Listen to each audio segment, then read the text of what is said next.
কুমিল্লার ১৪ গ্রামে জমকালো আয়োজনের মধ্য দিয়ে Shahjalal Gazi double Honda cup football টুর্নামেন্টের ফাইনাল খেলা অনুষ্ঠিত হয়েছে।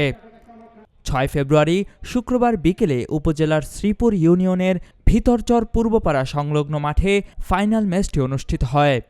ভিতরচর উদীয়মান ক্রীড়া সংগঠনের আয়োজনে ফাইনাল খেলায় মিয়াবাজার ফুটবল একাডেমি দল ও ডুমুরিয়া তরুণ জোট দল মুখোমুখি হয়। নির্ধারিত সময়ের খেলায় উত্তেজনাপূর্ণ লড়াই শেষে ডুমুরিয়া তরুণ জোট দল ২-১ গোলে মিয়াবাজার ফুটবল একাডেমি দলকে পরাজিত করে শিরোপা জিতে নেয়।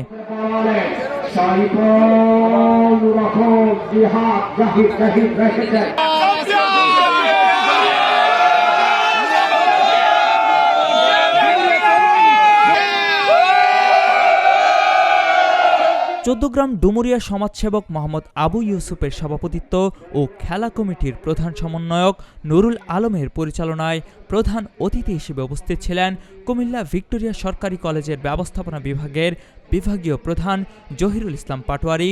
বিশেষ অতিথি হিসেবে বক্তব্য রাখেন ভাটরা কালজয়ী বিদ্যানিকেতনের প্রতিষ্ঠাতা ও সাবেক সভাপতি এম.এ. মতিন, কুমিল্লা ভিক্টোরিয়া সরকারি কলেজের পদার্থবিজ্ঞান বিভাগের সহযোগী অধ্যাপক ডক্টর মোহাম্মদ আলমগীর হোসেন, ভিতরচর উদীয়মান ক্রীড়া সংগঠনের খেলা পরিচালনা কমিটির হাফেজ আহমেদ, জাহাঙ্গীর হোসেন, আলী হায়দার, মঞ্জুরুল হাসান রিপন, বিল্লাল হোসেন, আব্দুল আহাদ।